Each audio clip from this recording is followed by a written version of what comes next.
Hello all, welcome to my YouTube channel. Next നമ്മൾ പഠിക്കാൻ പോകുന്ന പോവമാണ്. അത് ഗ്വെൻഡോളിൻ എലിസബത്ത് ബ്രൂക്സിൻ്റെ ദ മദർ എന്നുള്ള പോവമാണ് നമ്മൾ പഠിക്കാൻ പോകുന്നത് കേട്ടോ. അപ്പോൾ ഈ ഗ്വെൻഡോളിൻ എലിസബത്ത് ബ്രൂക്സ് എന്ന് പറയുന്നത് അവർ ഒരു ആഫ്രിക്കൻ അമേരിക്കൻ പോയിറ്റാണ്. And she was the first African American poet to win the Pulitzer prize. Pulitzer prize കിട്ടുന്ന ആദ്യത്തെ ആഫ്രിക്കൻ അമേരിക്കൻ പോയിറ്റാണ് ഇവർ.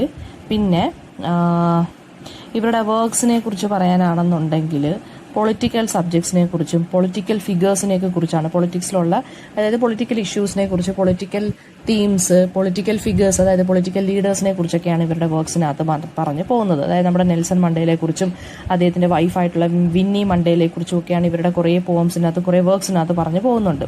സോ ഈ ഒരു പോം എന്ന് പറയുന്നത് ദ മദർ, അതെന്ന് പറയുന്നത് ഇതിനകത്ത് വളരെയധികം ഭയങ്കര സാഡ് ടോണിലാണ്, അല്ലെങ്കിൽ മെലങ്കോളിക് ടോണിലാണ് ഇത് എഴുതിയേക്കുന്നത്. ഇതിന്റെ ടോപ്പിക് എന്ന് പറയുന്നത് അബോർഷനെ കുറിച്ചാണ്. അതൊരു കോംപ്ലക്സ് ടോപ്പിക്കാണ്.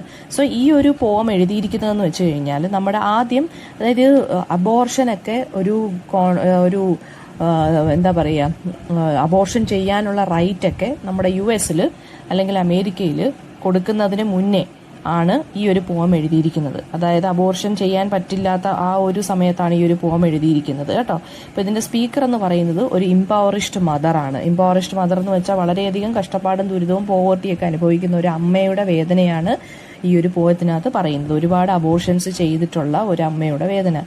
സോ ഈ മദർ എന്നുള്ള ടൈറ്റിൽ ഇറ്റ്സെൽഫ് ഇസ് ഐറോണിക്കലാണ്. കാരണം എന്താണെന്ന് വെച്ച് കഴിഞ്ഞാൽ she hasn't given birth to any children. ഏതാണ് നമ്മുടെ അമ്മ. അവർ പക്ഷെ ഒരുപാട് തവണ പ്രഗ്നന്റ് ആയി അബോർഷൻ ചെയ്യേണ്ടി വന്നിട്ടുള്ള ഒരു അമ്മയാണ്. പ്രസവിച്ചിട്ടില്ലെങ്കിലും ഒരുപാട് തവണ ഗർഭിണിയായി അതുങ്ങളെല്ലാം കൊന്നുകളയേണ്ടി വന്ന ഒരു അമ്മയുടെ വേദനയാണ് ഈ ഒരു പോയത്തിനകത്ത് പറയുന്നത്. And that is how the title is given as the mother. Okay, so ഈ ഒരു പോം എന്ന് പറയുന്നത് ഫ്രീ വേർഡ്സിലാണ് എഴുതിയിരിക്കുന്നത്. വേറെ റൈം സ്കീമും കാര്യങ്ങളും ഒന്നുമില്ല. ഫ്രീ വേർഡ്സിലാണ് എഴുതിയിരിക്കുന്നത്. ഫസ്റ്റ് പേഴ്സണിലാണ് എഴുതിയിരിക്കുന്നത്. ഫസ്റ്റ് പേഴ്സൺ എന്ന് പറയുമ്പം ഐ എന്നാണ് ഇവിടെ പറഞ്ഞിരിക്കുന്നത്. പിന്നെ ഒരു 35 ലൈൻസ് ആണുള്ളത്. 3 സ്റ്റാൻസാസ് ആയിട്ട് ഡിവൈഡ് ചെയ്തിട്ടുണ്ട്. ഓക്കെ, ആൻഡ് റീഡറിൻ്റെ അടുത്ത് നമ്മുടെ നറേറ്റർ അല്ലെങ്കിൽ നമ്മുടെ പോയറ്റ് ഡയറക്റ്റ്ലി അഡ്രസ്സ് ചെയ്തേക്കുവാണ്. ഡയറക്റ്റ്ലി നമ്മൾ റീഡേഴ്സിൻ്റെ അടുത്ത് പറയുവാണ്. അവരുടെ ഫീലിങ്സ് ഫുള്ള്, പേഴ്സണൽ ആയിട്ടുള്ള കാര്യങ്ങൾ ഫുള്ള് പറയുവാണ്. ഓക്കെ, അപ്പോൾ ഈ ഒരു പോമത്തിൻ്റെ സമ്മറി എന്ന് പറയുന്നത് സ്റ്റാൻസ ബൈ സ്റ്റാൻസ ആയിട്ട് പറയാം. വായിച്ച് വളരെ സിമ്പിൾ ആയിട്ടുള്ള പോമാണ്. സോ ഈ ആ ഒരു അമ്മയുടെ ട്രോമാറ്റിക് മെമ്മറീസിനെ കുറിച്ചാണ് പറയുന്നത്. അതായത് അവൾക്ക് ലഭിക്കാതെ പോയ, അല്ലെങ്കിൽ അവൾക്ക് പ്രസവിക്കാൻ പറ്റാതെ പോയ കുഞ്ഞുങ്ങളെ കുറിച്ചാണ് ഈ ഒരു പോയത്തിനകത്ത് പറയുന്നത്. എന്നിട്ട് പറയുവാണ്, അവര് ചിലപ്പോൾ വളർന്നു വന്ന് ഒരു നല്ല റൈറ്ററോ നല്ല പാട്ടുകാരനോ പാട്ടുകാരിയോ ഒക്കെ ആകേണ്ടിയിരുന്ന കുഞ്ഞുങ്ങളെയാണ് ഞാൻ വയറ്റിൽ വെച്ച് തന്നെ നശിപ്പിച്ചത്, അല്ലെങ്കിൽ കൊന്നുകളഞ്ഞത്. ഓക്കെ, എന്തുകൊണ്ടാണ് കൊന്നുകളഞ്ഞത്? ബിക്കോസ് ഓഫ് മൈ പോവേർട്ടി, അല്ലെങ്കിൽ എൻ്റെ ആ ഒരു ഡിഫിക്കൽട്ട് ലൈഫ് സിറ്റുവേഷൻ ഉള്ളതുകൊണ്ടാണ് ഞാൻ കൊന്നുകളയേണ്ടി വന്നത്. എനിക്ക് തന്നെ ജീവിക്കാൻ സാധിക്കാത്തത് കൊണ്ടാണ് ഞാൻ ഈ കുഞ്ഞുങ്ങളെ കൊന്നുകളഞ്ഞത്. സോ ഈ ഡയറക്റ്റ്ലി നമ്മളുടെ റീഡേഴ്സിൻ്റെ അടുത്ത് ഇങ്ങനെ ഒരു ഓതർ ഒരു കാര്യം പറയുവാണെന്നുണ്ടെങ്കിൽ ആ ടെക്നിക്കിനെ വിളിക്കുന്ന പേരാണ് അപ്പോസ്ട്രോഫി. ഓക്കെ, പേജ് നമ്പർ 88 അനാലിസിസിൽ കൊടുത്തിട്ടുണ്ട്. പോയം പിന്നെ ഒരുപാട് ലിറ്ററി ഡിവൈസസ് ഒക്കെ യൂസ് ചെയ്തിട്ടുണ്ട് ഇതിനകത്ത് തന്നെ.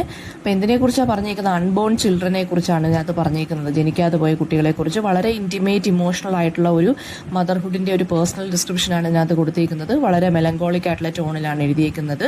ഓക്കെ, എന്താണ് ഒരു കുഞ്ഞിന്റെ ലൈഫ്, അല്ലെങ്കിൽ എന്താണ് ലൈഫ് എന്നൊക്കെയാണ് ഈ ഒരു പോയതിനകത്തൂടെ പറഞ്ഞേക്കുന്നത്. ആൻഡ് ഓക്കെ, അപ്പോൾ നമുക്ക് സ്റ്റാർട്ട് ചെയ്യാം. ഫസ്റ്റ് ആൻസർക്കകത്ത് പറയുന്നതെന്ന് വെച്ച് കഴിഞ്ഞാൽ abortions will not let you forget. അതാണ് ഫസ്റ്റ് ലൈൻ, പോയതിന്റെ first line. Abortions will not let you forget എന്ന് പറയുമ്പോൾ എന്താണ്? നമ്മൾ ഒരാളെ അബോർഷൻ ചെയ്ത് കഴിഞ്ഞാൽ we will not forget about that situation, അല്ലെങ്കിൽ ആ മെമ്മറി നമ്മൾ ഒരിക്കലും മറക്കത്തില്ല. അബോർഷൻ ചെയ്യുന്ന ഒരു സ്ത്രീകളും ആ ഒരു കാര്യത്തിനെ കുറിച്ച് ജീവിതം മരിച്ചാൽ പോലും, അല്ലെങ്കിൽ അതായത് ഒരുപാട് വയസ്സായാൽ പോലും നമ്മൾ ആ കാര്യം മറക്കത്തില്ല. നമ്മുടെ ലൈഫിൽ എന്തൊക്കെ പ്രശ്നങ്ങൾ വന്നാലും സന്തോഷങ്ങൾ വന്നാലും നമ്മൾ ഈ അബോർഷൻ ചെയ്തിട്ടുള്ളൊരു സ്ത്രീയാണെന്നുണ്ടെങ്കിൽ, അല്ലെങ്കിൽ അബോർഷൻ നടന്നിട്ടുള്ളൊരു സ്ത്രീയാണെന്നുണ്ടെങ്കിൽ അവരൊരിക്കലും ഈ അബോർഷൻ്റെ കാര്യം ഒരിക്കലും മറക്കാനിടവരില്ല. അതാണ് പറയുന്നത്. You remember the children you got that you did not get. അതായത് വയറ്റിലായിരുന്നപ്പോഴും നമുക്ക് ആ കുഞ്ഞിനെ പ്രസവിക്കാൻ പറ്റിയില്ലെങ്കിൽ പോലും ആ കുഞ്ഞിനെക്കുറിച്ചുള്ള ഡീറ്റെയിൽസും കാര്യങ്ങളും, അല്ലെങ്കിൽ ആ കുഞ്ഞിനെക്കുറിച്ചുള്ള മെമ്മറീസ്, നമ്മൾ അനുഭവിച്ച ആ സന്തോഷം, ആ ഒരു ഇതൊക്കെ ഉണ്ടല്ലോ, അമ്മയാകും എന്നറിയുമ്പോഴുള്ള ആ ഒരു ഇതൊക്കെ, അല്ലെങ്കിൽ വയറ്റിലെ കുഞ്ഞ് വളരുന്നുണ്ടെന്ന് അറിഞ്ഞ ആ സമയത്തുള്ള നമ്മുടെ ആ ഒരു സന്തോഷവും കാര്യങ്ങളും ഒക്കെ നമ്മൾ ഒരിക്കലും മറക്കാനിടയില്ല. എന്നിട്ട് ആ ഫീറ്റസിനെ കുറിച്ചാണ് തേർഡ് ലൈൻ, ഫസ്റ്റ് സ്റ്റാൻസയ്ക്കകത്തുള്ള തേർഡ് ലൈൻ പറയുന്നത്. അതായത് ഇവർക്ക് ആ ഒരു വയറ്റിലുണ്ടായിരുന്ന കുഞ്ഞിൻ്റെ ഫീറ്റസിനെ കുറിച്ച്. ഫീറ്റസ് എങ്ങനെയുള്ളതായിരുന്നു? ഡാമ്പ് സ്മോൾ പൾപ്സ് ആയിരുന്നു. ഇവർ അബോർഷൻ ചെയ്യുമ്പോൾ, അതായത് വളരെ ചെറിയ സ്റ്റേജിലായിരിക്കുമല്ലോ അബോർഷൻ ചെയ്യുന്നത്. അതായത് ഒരു വലിയ 1-2-3 മാസത്തിനൊക്കെ മുന്നേയൊക്കെ ആയിരിക്കും ഇത് ഉണ്ടെന്ന് അറിയുമ്പോഴേ അബോർഷൻ ചെയ്യാൻ തുടങ്ങുന്നത്. അപ്പം കുഞ്ഞിൻ്റെ വളർച്ച കംപ്ലീറ്റ് ആവത്തില്ലല്ലോ. അപ്പം എന്തെങ്കിലും ഒരു സ്മോൾ പൾപ്പ് പോലെ, ഒരു സ്മോൾ എന്താ പറയുക, ഒരു മാംസപിണ്ഡം പോലെ ആയിരിക്കും കുഞ്ഞതിനകത്ത് ഇരിക്കുന്നത്. ഡെവലപ്ഡ് ആയില്ലല്ലോ ബോഡി. അതിന് മുന്നേ അബോർഷൻ ചെയ്ത് കളയാൻ പറ്റത്തുള്ളൂ, ഡെവലപ്ഡ് ആവുന്നതിന് മുന്നേ പറ്റൂ. സോ പറയുവാണ്, ചിലപ്പോൾ അതിൻ്റെ തലയിൽ മുടി ഉണ്ടാകാം, ചിലപ്പോൾ അതിൻ്റെ തലയിൽ മുടി ഉണ്ടാകത്തില്ലായിരിക്കാം. എന്തായാലും ഒരു സ്മോൾ പൾപ്പ് പോലെയായിരുന്നു ഈ കുഞ്ഞുങ്ങൾ വയറ്റിലുണ്ടായിരുന്നത്. അവർ സിംഗേഴ്സും വർക്കേഴ്സും ഒക്കെ ആവേണ്ട ആളുകളായിരുന്നു, കൊന്നില്ലായിരുന്നുവെങ്കിൽ. Okay. And you will never neglect or beat them or silence or buy them with a sweet. ഇത് പറയുവാണ്, അവർ ജനിക്കാത്തത് കൊണ്ട് നമുക്ക് ഒരിക്കലും അവരെ അടിക്കാനോ അവർക്ക് സ്വീറ്റ്സ് മേടിച്ച് കൊടുക്കാനോ ഒന്നും നമുക്കതിന് സാധിക്കത്തില്ല. എന്നുവെച്ചാൽ അവർ ജനിച്ച് വീഴുന്നതിന് മുന്നേ തന്നെ നമ്മൾ എന്ത് ചെയ്തു? കൊഞ്ചിക്കുന്നതിന് മുന്നേ, നമ്മൾ അതിനെ വഴക്ക് പറയുന്നതിന് മുന്നേ അവരെ കൊന്നുകളയേണ്ടി വന്നു വയറ്റിൽ വെച്ച് തന്നെ. You will never wind up the sucking thumb or scuttle off ഗോസ് ദാറ്റ് കം. ഇനി അവർ വായിൽ വെച്ച് ഊറുന്ന തമ്പൊന്നും നമ്മൾ തള്ളിക്കളയത്തില്ല.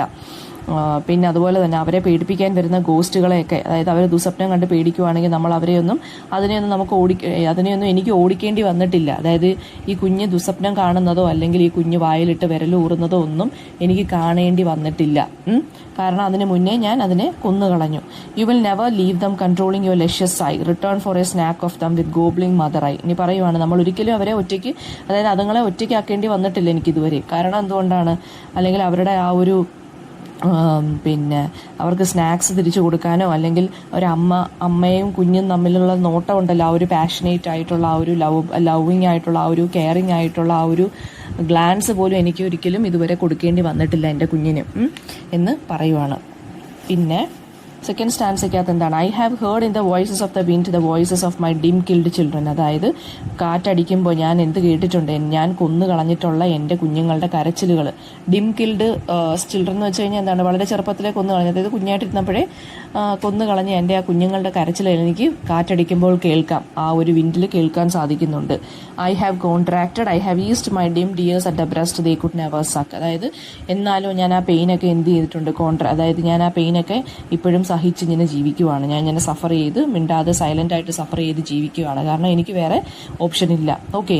എന്നിട്ട് പറയുവാണ്, ആ ഒരു പിന്നെ പെയിൻ ഉണ്ടല്ലോ, അത് ഞാൻ ഇങ്ങനെ നെഞ്ചിനുള്ളിൽ ഒതുക്കി വെക്കുവാണ്. പിന്നെ ബ്രസ്റ്റിനെ കുറിച്ച് പറയുന്നുണ്ട്, അതായത് അവർക്ക് പാല് കൊടുക്കാൻ കഴിയാത്ത ആ ഒരു നെഞ്ചത്ത് ഞാൻ ഈ വേദനയെല്ലാം ഇങ്ങനെ എന്താണ് ഹൈഡ് ചെയ്ത് വെക്കുകയാണ് ചെയ്യുന്നത്. Then I have said, sweets, if I sinned, if I seized your luck and your lives from your unfinished reach, if I stole your births and your names, your straight baby tears and your games, you stilted or lovely loves, your tumults, your marriages, aches and your deaths, if I poisoned the beginning of your breaths. ഇനി പറയുവാണ്, അവർക്ക് ഒരുപാട് ഓപ്പർച്യൂണിറ്റീസും ഒരുപാട് പോസിബിലിറ്റീസും ഒക്കെ കിട്ടേണ്ടതായിരുന്നു. പക്ഷേ ഞാനാണ് അതെല്ലാം നശിപ്പിച്ച് കളഞ്ഞത്. അവരൊരുപാട് പ്രൊഫഷനിൽ വരേണ്ടതായിരുന്നു. അവരെ വളർത്തേണ്ട ഞാൻ തന്നെ എന്ത് ചെയ്തെന്നാണ് പറഞ്ഞേക്കുന്നത്? ഞാൻ തന്നെ അവരെ കൊന്നു കളഞ്ഞു എന്നാണ് പറഞ്ഞേക്കുന്നത്. അവർക്ക് കിട്ടേണ്ട ഓപ്പർച്യൂണിറ്റീസ് എല്ലാം ഞാൻ തന്നെ സ്റ്റീൽ ചെയ്തു എന്നാണ് പറഞ്ഞേക്കുന്നത്. അതാണ് ഈ ഒരു സ്റ്റാൻസയ്ക്കകത്ത് പറയുന്നത്. അപ്പോസ്ട്രഫി എന്നുള്ള ഒരു ടെക്നിക്ക് ഈ ഒരു സ്റ്റാൻസയ്ക്കകത്താണ് യൂസ് ചെയ്തേക്കുന്നത്, സെക്കൻഡ് സ്റ്റാൻസയിലോട്ട് കേട്ടോ. അപ്പോൾ പറയുവാണ്, ഡയറക്റ്റ്ലി ആരുടെ അടുത്ത് സംസാരിക്കുവാണ്? ആ അൺബോൺ ചിൽഡ്രൻ്റെ അടുത്ത് സംസാരിക്കുവാണ്. അതാണ് പറയുന്നത്. ആൻഡ് യുവർ ലൈഫ്സ് എന്ന് പറയുന്നുണ്ട്, യുവർ നെയിംസ് എന്ന് പറയുന്നുണ്ട്, യുവർ സ്ട്രേറ്റ് ബേബി ടിയേഴ്സ്. അത് ഡയറക്റ്റ്ലി നമ്മുടെ പോയിട്ട് ഈ അൺബോൺ ചിൽഡ്രൻ്റെ അടുത്ത് സംസാരിക്കുവാണ്. അതായത് അവരുടെ ലൈഫ്, അവരുടെ മാരേജ്, അവരുടെ ഡിഫിക്കൽട്ടീസ്. ടുമുൾട്ട് എന്ന് പറയുന്നത് എന്താണ് മീനിങ്? ഡിഫിക്കൽട്ടീസ്. അവർക്ക് ലൈഫിൽ വരേണ്ട പ്രശ്നങ്ങൾ, അവർക്ക് ലൈഫിൽ വരേണ്ട ഹാപ്പി മൊമെന്റ്സ്, അവരുടെ കല്യാണം, ഇങ്ങനെയുള്ള കാര്യങ്ങളൊക്കെ ഞാൻ തന്നെ ഈ കുഞ്ഞുങ്ങളെ കൊന്നു കളഞ്ഞതിലൂടെ ഞാൻ തന്നെ അവരുടെ ഫ്യൂച്ചർ തന്നെ സ്റ്റീൽ ചെയ്തതുപോലെയാണ് ഈ അമ്മയ്ക്ക് തോന്നുന്നത്. ആൻഡ് ഓൾസോ ഇവർ പറയുന്നുണ്ട്, അമ്മ പറയുവാണ്, ചിലപ്പോൾ എന്താണ് അവരുടെ ലൈഫിൽ ചിലപ്പോൾ അവർ നല്ല സക്സസ്ഫുൾ ആയി മാറേണ്ട കുഞ്ഞുങ്ങളെ ആയിരിക്കും ഞാൻ കൊന്നു കളഞ്ഞത്. ആ പോസിബിലിറ്റീസ് എല്ലാം ഞാൻ തന്നെ എന്ത് ചെയ്തു? നശിപ്പിച്ചു എന്നാണ് പറയുന്നത്. പക്ഷെ അത് ഡെലിബറേറ്റ് ആയിട്ട് ചെയ്ത ഒരു കാര്യമല്ല എന്ന് പറയുവാണ്. സത്യമാണ്. ഇനി നമ്മുടെ അമ്മ പറയാൻ പോകുന്നത് എന്തുകൊണ്ട് അവർ അബോർഷൻ ചെയ്തു എന്നുള്ള കാര്യമാണ്. ട്രൂത്താണ് ഇനി അവർ പറയാൻ പോകുന്നത്. എന്നിട്ട് പറയുവാണ്, ഈ ഒരു റെസ്പോൺസിബിലിറ്റി, അതായത് ഇവർ തെറ്റാണ് ചെയ്തതെന്നുള്ള കാര്യം അവർ അക്സെപ്റ്റ് ചെയ്യുവാണ് ചെയ്യുന്നത് ഈ അമ്മ. ഓക്കെ, അവർ അഡ്മിറ്റ് ചെയ്യുവാണ് ഈ ഒരു റെസ്പോൺസിബിലിറ്റി. എന്നിട്ട് പറയുന്നുണ്ട്, എന്താണ്, ഞാൻ ഈ കുഞ്ഞുങ്ങളുടെ കരച്ചിലുകൾ എൻ്റെ ഡ്രീംസിലും ഇങ്ങനെ കേൾക്കുന്നുണ്ട്. ആൻഡ് പിന്നെ പറയുവാണ് അവൾക്ക് ഗിൽറ്റി തോന്നുന്നുണ്ട്, അതായത് ഒരു ഗിൽറ്റ് ഫീൽ ചെയ്യുന്നുണ്ട്, റിഗ്രറ്റ് ഫീൽ ചെയ്യുന്നുണ്ട്. അതായത് അവൾ സിൻ ചെയ്തിട്ടുണ്ട്, അതായത് അവൾ പാപം ചെയ്തിട്ടുണ്ടെന്നൊക്കെ അറിയാം. അതായത് എനിക്ക് എൻ്റെ കുഞ്ഞുങ്ങളുടെ ലൈഫ്, അവർ ഒരുപാട് നിലകളിലെത്തേണ്ട കുഞ്ഞുങ്ങളായിരിക്കാം, അതെല്ലാം ഞാൻ സ്റ്റീൽ ചെയ്തു അവരെ കൊന്നതിലൂടെ, അല്ലേ? അവരുടെ പോസിബിലിറ്റീസും എല്ലാം ഞാൻ സ്റ്റീൽ ചെയ്തു, ഞാൻ അവരുടെ ലൈഫ് എടുത്ത് അതെല്ലാം സ്റ്റീൽ ചെയ്തു. പക്ഷെ അതൊരു ഡെലിബറേറ്റ് ആയിട്ടുള്ള ആക്ട് അല്ല, എൻ്റെ സിറ്റുവേഷൻ കൊണ്ട് ഞാൻ അത് ചെയ്തു പോയാണ്. ആൻഡ് അടുത്ത ലാസ്റ്റ് സ്റ്റാൻസ എന്ന് പറയുന്നത് വളരെ ഫൈനൽ എന്താണ് അതിൻ്റെ ഒരു ക്ലൈമാക്സ് ആണ് പറയുന്നത്. അവരുടെ ആ ഒരു അവരെ കൊന്നു കളഞ്ഞാൽ പോലും ഈ അമ്മ പറയുന്നത് അവരെ ഞാൻ ജീവനിലേറെ സ്നേഹിച്ചിട്ടുണ്ടെന്നാണ് പറയുന്നത്. അതായത് അവളുടെ ലവ് ഡിക്ലെയർ ചെയ്യുവാണ് ആ കുഞ്ഞുങ്ങളുടെ അടുത്ത്. Even though I aborted them, പക്ഷെ ഞാൻ എന്ത് ചെയ്യാണ്, അവരെ ഒരുപാട് സ്നേഹിക്കുന്നു. ആൻഡ് എന്നിട്ട് പറയുവാണ് എൻ്റെ എല്ലാ എക്സ്ക്യൂസസും ഇവിടെ ഫെയിൽ ചെയ്യുകയാണ്, അല്ലേ? അവൾ പറഞ്ഞിട്ടുള്ള എക്സ്ക്യൂസ്, അതിപ്പം പോവർട്ടി ആണെങ്കിലും ഒരു അമ്മ ഇപ്പോൾ അബോർഷൻ ചെയ്യാനാണെങ്കിൽ ഒരു 100 എക്സ്ക്യൂസസ് ആണ് നമുക്ക്. പക്ഷേ എന്നിരുന്നാൽ പോലും ഞാൻ തെറ്റ് ചെയ്തിട്ടുണ്ട്, I have sinned and I know I have sinned and I am living with guilt. അതിൻ്റെ കുറ്റബോധത്തിലാണ് ഞാൻ ഇപ്പോഴും ജീവിക്കുന്നത്.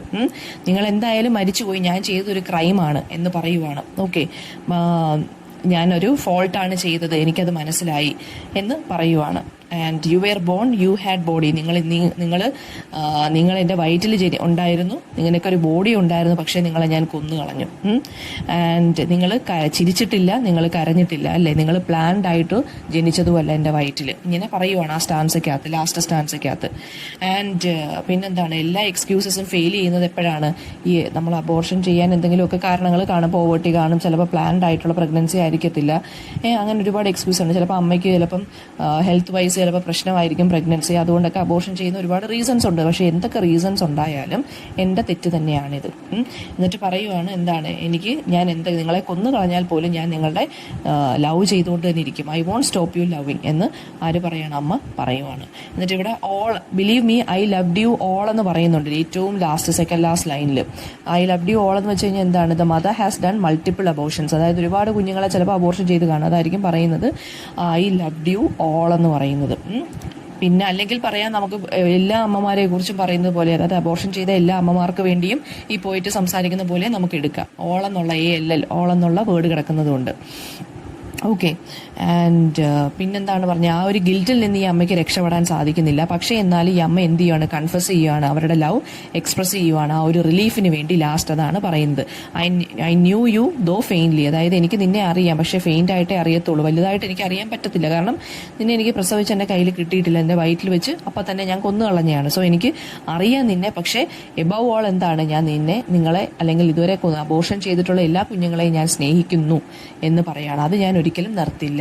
ഓക്കെ, അങ്ങനെ പറഞ്ഞിട്ടാണ് ഒരു റിലീഫ് പോലെ, അതായത് ലാസ്റ്റ് അവർക്ക് തന്നെ ഒരു ഒരു റിലീഫ് പോലെ, ആ ഒരു കുറ്റബോധത്തിനെല്ലാം കണ്ട ഒരു റിലീഫ് പോലെ, സൊല്യൂഷൻ പോലെ അമ്മ തന്നെ പറയുവാണ്.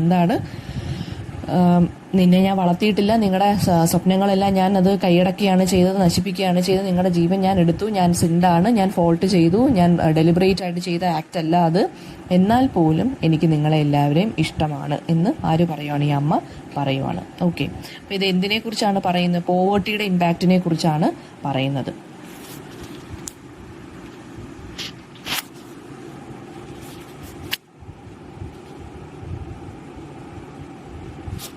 പിന്നീട് ഫ്രീ വേഴ്സിൽ എഴുതിയ പോവമാണ്, മൾട്ടിപ്പിൾ അബോർഷൻ ചെയ്ത ഒരു അമ്മയുടെ കഥയാണ് ഇതിനകത്ത് പറയുന്നത്. പിന്നെന്താണ്, ടൈറ്റിലിനെ കുറിച്ച് ചോദിക്കാം കേട്ടോ. പിന്നെ അടുത്ത എന്താണ് പറയുന്നത്, മേജർ തീംസ് എന്ന് പറയുന്ന അബോർഷനെ കുറിച്ച് പറയുന്നുണ്ട്, സോറോ വിഷമത്തിനെ കുറിച്ച് പറയുന്നുണ്ട്, റിഗ്രറ്റ് അമ്മയുടെ കുറ്റബോധത്തിനെ കുറിച്ചും പറയുന്നുണ്ട്. ഓക്കെ, പിന്നെ ഒരു ഇമോഷണൽ പോമാണിത്. പിന്നെന്താണ് പറയുന്നത്, ആ അമ്മയ്ക്ക് കിട്ടാതെ പോയ കുഞ്ഞുങ്ങളെ കുറിച്ചാണ് ഇതിനകത്ത് പറഞ്ഞേക്കുന്നത്. പിന്നെന്താണ്, മെലങ്കളി ടോണിലാണ് എഴുതിയേക്കുന്നത്. സ്പീക്കർ എന്ന് പറയുന്ന ആരാണ്? ഇംപവറിസ്റ്റ് മദർ. ഓക്കെ, പിന്നെ literary devices use in the poem എന്ന് പറയുമ്പോൾ ഇതൊക്കെയാണ് ലിറ്ററി ഡിവൈസ്. അപ്പോസ്ട്രഫി മറക്കരുത്, മെറ്റഫർ, പിന്നെ ഇമേജറിയൊക്കെ ഒരുപാട് യൂസ് ചെയ്തിട്ടുണ്ട്. പിന്നെന്താണ്,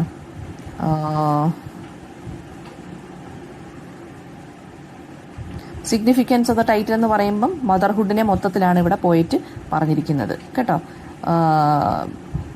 ഐറോണിക്കായിട്ടാണ് പറഞ്ഞിരിക്കുന്നത്. കാരണം എന്താണ്, അമ്മ പ്രസവിച്ചിട്ടില്ല, പക്ഷേ എന്നാലും കുഞ്ഞു വയറ്റിലുള്ളത് കൊണ്ട് അമ്മയെന്ന് പറയുന്നതാണ്. ദ മദർ സാധാരണ നമ്മൾ മദർ എന്ന് പറയുന്ന ആരാണ്? പ്രസവിച്ചിട്ടുള്ളവരെയാണ് അമ്മയെന്ന് പറയുന്നത് അല്ലേ? പക്ഷേ ഇവർ പറയുന്നത് എന്താണ്? എൻ്റെ വയറ്റിൽ കുഞ്ഞുണ്ടായിരുന്നത് കൊണ്ട് എനിക്ക് സ്വയം അമ്മയെന്ന് എനിക്ക് സ്വയമായിട്ട് തന്നെ വിശേഷിപ്പിക്കാം എന്നെ. പിന്നെ ആ ഒരു ഫസ്റ്റ് ലൈൻ ഉണ്ടല്ലോടാ, abortions will never let you forget, poem തുടങ്ങുന്ന ഫസ്റ്റ് ലൈൻ, അതെന്ന് പറയുന്നത് അതിൻ്റെ ഒരു സിഗ്നിഫിക്കൻസ് ചോദിക്കാം. വളരെ മീനിങ് ആയിട്ടും വളരെ സഡൻ ആയിട്ടും തുടങ്ങുന്ന ഒരു പോവമാണ്. അതായത് ഒരിക്കൽ അബോർഷൻ ചെയ്തിട്ടുള്ള സ്ത്രീകളാരും അബോർഷനെ കുറിച്ച് മറക്കത്തില്ല. ആ ഒരു എക്സ്പീരിയൻസ് എന്ന് പറയുന്നത് അൺഫോർഗെറ്റബിൾ ആണ്. ഓക്കെ, ഒരുപാട് stress, psychological stress, mental stress, emotional സ്ട്രെസ്സും എല്ലാം ഒരുപാട് അനുഭവിക്കേണ്ടി വരും. ഓക്കെ, അപ്പോൾ മൾട്ടിപ്പിൾ അബോർഷനെ കുറിച്ചാണ് ഈ ഒരു പോയതിനകത്ത് പറയുന്നത്.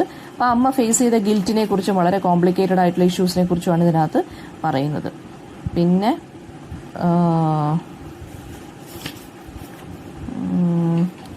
പിന്നെന്താണ് മേജർ തീംസ് മിസ് പറഞ്ഞു. ക്രിട്ടിക്കൽ അപ്രീസിയേഷൻ ചോദിച്ചാൽ ഫസ്റ്റ് ഗ്വെൻഡോളിൻ ബ്രൂക്സിനെ കുറിച്ച് എഴുതുക, അമ്മ എന്നുള്ള പോയത്തിന്, മദർ എന്നുള്ള പോയത്തിൻ്റെ പ്രത്യേകത എന്താണെന്ന് എഴുതുക, പിന്നെ ഒരു ഫുൾ സമ്മറി അങ്ങ് എഴുതുക. ഓക്കെ, അത്രയേ ഉള്ളൂ. പിന്നെ ലാസ്റ്റ് എങ്ങനെയാണ് ഇതൊന്ന് എൻഡ് ചെയ്യുന്നത്? അതായത് എന്തൊക്കെ ചെയ്താൽ, അബോർഷൻസ് ഒക്കെ ചെയ്താൽ പോലും പക്ഷേ എനിക്ക് നിങ്ങളെ വളരെയധികം ഇഷ്ടമാണ്, ഐ ലവ് യു ഓൾ എന്നാണ്, I will love you all എന്നാണ് ഇവർ പറഞ്ഞ് നിർത്തുന്നത്. ഓക്കെ,